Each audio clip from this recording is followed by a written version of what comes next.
et je vous propose d'aller faire un petit tour au Salon des Arts Plastiques du Mans. C'est la 43e pardon, édition cette année. Elle a lieu jusqu'à ce week-end, donc allez-y rapidement. Jean-Charles Huet, bonsoir. Bonsoir.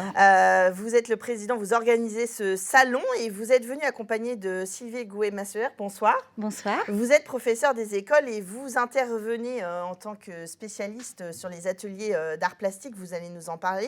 Mais juste avant, pour ceux qui auraient raté les 42 années d'avant, qui n'auraient pas vu ce relais et ce groupement d'artistes au Mans, dites-nous, Jean-Charles Huet, qui vous êtes et qu'est-ce que vous faites dans cet espace Paul Courboulet, je ne l'ai pas cité au Mans en ce C'est un moment. très bel espace d'abord, et on a retravaillé en fait sur les plans des panneaux pour pouvoir mieux avoir une lisibilité des toiles et aussi pour l'accessibilité aux personnes à mobilité réduite. Ça, c'était très important. Donc là, on a une centaine d'artistes, 300 œuvres d'exposés, ce qui est quand même assez conséquent.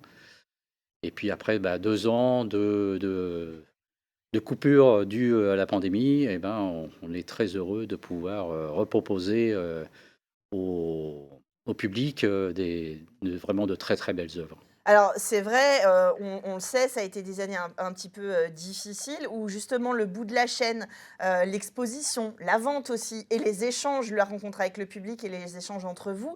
Là, vous nous dites, il y a un certain nombre d'artistes importants. C'est aussi un rendez-vous pour ceux qui aiment l'art en général, de se retrouver, de voir où en sont les uns les autres, des échanges, de voir un petit peu ce qui se fait en ce moment. Évidemment, ça manquait et ce maillage-là, c'est un peu ce qui fait l'ADN de votre salon. Ah bah, tout à fait, puisqu'il y a une très grande diversité de styles, de techniques, etc. Donc voilà, c'est vraiment à découvrir parce qu'on a aussi un roulement d'artistes et de nouveaux artistes C'est qui ce que viennent j'allais dire. Comment et vous qui nous demandent. sélectionnez, comment on fait pour finir dans ce groupe d'artistes exposés? Alors c'est très simple, en fait, les gens viennent s'inscrire sur un cahier, on envoie un dossier et ensuite ils répondent. Actuellement 450 artistes de référencés. Et puis après, s'ils nous répondent, voilà. Après, on fait une sélection par rapport au dossier, aux photos, etc. Et on prépare en même temps le catalogue pour qu'il puisse être voilà, de Et belle puis selon la qualité. production, Voilà, l'accrochage, tout à fait. etc., il y a des Tout à fait, informations. voilà, il y a des choses. Ça veut dire qu'on y voit autant du figuratif que de l'abstrait, différentes techniques mixtes. Voilà, là-dessus, on Voilà, n'a pas de oui, limite. c'est vraiment très divers. Ça peut très bien aller voilà, d'un travail à l'encre de Chine très pointu, comme Daniel Fro, par exemple, ou de l'abstraction, comme moi je fais, ou voilà, des choses très surprenantes avec des tissus, avec des choses comme ça qu'on n'a pas l'habitude de voir. Alors toujours la matière et l'aspect pictural, Complètement. évidemment, qui vient là. Alors justement, je me tourne vers vous, Sylvie. Vous proposez, vous, depuis de nombreuses années, à vos élèves de venir visiter et de réagir. Comment vous travaillez, enfin comment vous travaillez, comment vous vivez ce salon avec les plus jeunes? Alors moi, ça fait à peu près 15 ans que je viens régulièrement, au salon, des arts plastiques du Mans, avec un groupe d'élèves qui varie de 24 à 28 selon l'effectif annuel et et bien, moi, c'est d'abord une passion, l'art, j'adore ça, les enfants, je leur communique un petit peu mon envie, de cette, aptitude à rencontrer l'art et je dirais que dans un salon comme, celui des arts plastiques du Mans, c'est formidable de pouvoir rencontrer à la fois des œuvres totalement éclectiques, hein, je dirais et puis, des comment dire? Des sculptures, des choses, un petit peu que les enfants n'ont absolument jamais l'habitude de voir. Alors c'est ça, vous parliez d'accessibilité tout à l'heure, c'est d'être ouvert pour tous. Le salon, il est Bien sûr. gratuit, je ne l'ai Tout pas à dit, fait. dans un espace de la ville, l'espace Paul Courboulet, qui est, comme vous le disiez, un bel espace aussi d'exposition. C'est de dire, voilà, n'hésitez pas à pousser la porte d'un musée, là, d'un espace qui régulièrement reçoit des expositions, et d'aller à la rencontre des des artistes. Oui, les artistes ne sont pas tous morts. Il y a des peintres. Voilà, Voilà. Non, mais évidemment, j'enfonce des portes ouvertes, mais d'avoir ces discussions-là aussi avec les nouvelles générations et susciter des Complètement. vocations.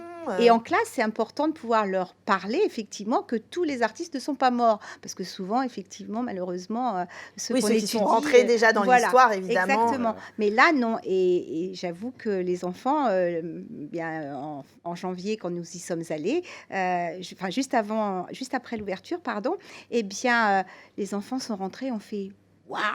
Mm. Et alors moi, c'est tout gagné déjà. Le why, il voulait dire beaucoup de choses. Et j'avoue que on a passé une heure et demie à peu près dans ce salon.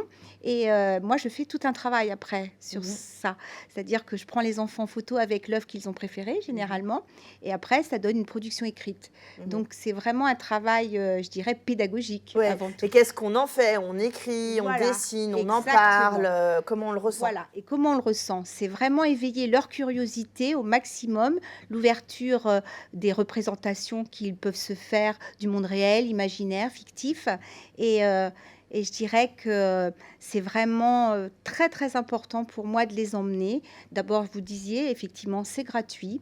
Le tram nous est aussi Oui, gracieusement c'est en offert bas par la de municipalité la du rue Mans. des Étangs. Donc, il n'y a que des avantages. Mhm. Je dirais que quand on fait partie d'une école du Mans, ben, il faut y aller. Et, Absolument. et si vous faites partie des gens qui habitent au Mans ou aux alentours, allez-y. Vous avez jusqu'à ce week-end pour aller découvrir les œuvres. Évidemment, d'aller voir les artistes aussi qui tiennent l'exposition. Une petite chose, et pas des moindres quand même à ajouter, c'est que les artistes vivants vendent leur œuvre, parce que c'est comme ça que vous en vivez, et je le répète à chaque fois, autant il faut aller voir du spectacle le vivant, et bien sûr essayer de payer les plateaux, là c'est la même chose. On peut évidemment acheter des œuvres, vous disiez tout à l'heure en antenne qu'il y a des acheteurs qui viennent, voilà, qui découvrent un artiste ou la composition, voilà, et qui repartent, enfin pas tout de suite, mais c'est pas le marché non plus, mais voilà, on peut y faire son marché. Tout à fait. On peut acheter des œuvres originales et à des prix qui ne sont pas excessifs, je dirais. Oui. Donc il y en a vraiment pour toutes les bourses. Et puis voilà, et ça permet aussi de rencontrer les artistes à la fin, puisqu'ils peuvent, quand ils viennent récupérer leurs œuvres, donc juste à la fin du salon, puisqu'après il y a la remise du prix du public, puisque les gens qui achètent le catalogue peuvent en effet participer pour le prix du public. Et voilà, et rencontrer les artistes, discuter, échanger, voilà, c'est merveilleux. Ça va bien au-delà de l'exposition, c'est en ça que ça s'appelle un salon aussi, c'est que ça va au-delà de ça. Les votes s'arrêtent quand, dimanche Alors, samedi soir. Samedi soir. On a jusqu'à samedi soir. Jusqu'à samedi soir pour pouvoir voter pour le prix du public. Bon, après, c'est le dépouillement. Après c'est le dépouillement et on espère le décrochage qui sera facile parce que vous aurez vendu une partie des œuvres, c'est ce qu'on vous souhaite. Voilà, on en est à 17 ventes, ce qui est pas mal, parce que dans une période qui paraît comme ça un peu compliquée, compliqué, vous aviez dépassé voilà, les 2500 visiteurs, c'est déjà très bien. Voilà, ce qui est énorme. C'est une très bonne nouvelle. Et puis, si vous n'y avez pas été derrière votre télé, ou si vous y avez déjà été, mais que vous voulez y replonger vos yeux quelques instants, n'hésitez pas à l'espace Paul Courboulet au Mans, le 43e Salon des Arts Plastiques. Merci à tous les deux d'être venus en parler sur le plateau. Et puis nous, on va parler de rêve de ville avec de l'architecture tout de suite dans Culturel.